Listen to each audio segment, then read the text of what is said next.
can come true. Yeah, they can come true. I'll be turning 44 this December. Taga Quezon City. Ang sakit ko po, meron akong rheumatic heart disease. So since nung maliit ako, labas-masok ako ng hospital, kaliwat kanan ng injections ko at antibiotics. So noong 2002, inintroduce ng brother ko ang transfer factor. At that time kasi, TF plus pa lang siya, tsaka advanced. So ang ininom ko plus. So ang napansin ko yung palpitation ko, unti-unting nagsasubside.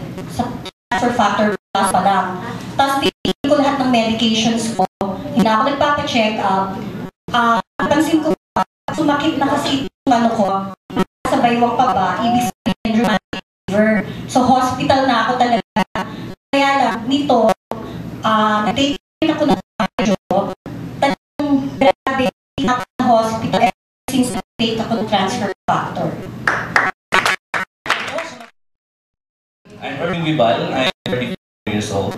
I'm a former manager of now, ito ako yung Guatemala. Yung manager ko na may cancer siya. Natapos siya one day, nagdudumi siya na may kamat. Ngayon po, then after that, the doctor suggested under siya ng chemo. Ngayon, sa mga yung chemo, yung subukan. Okay? Chemo. Pero sabi mo na ito, one shot, makakapagpagaling. Okay? Ngayon po, hindi na kapatid ito, is 76 years old. Transfer factor together with 3.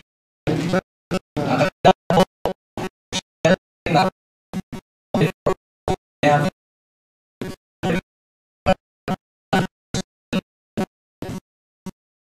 myoma. So, mayroon pa akong heart problem. So, I'm very depressed during that time.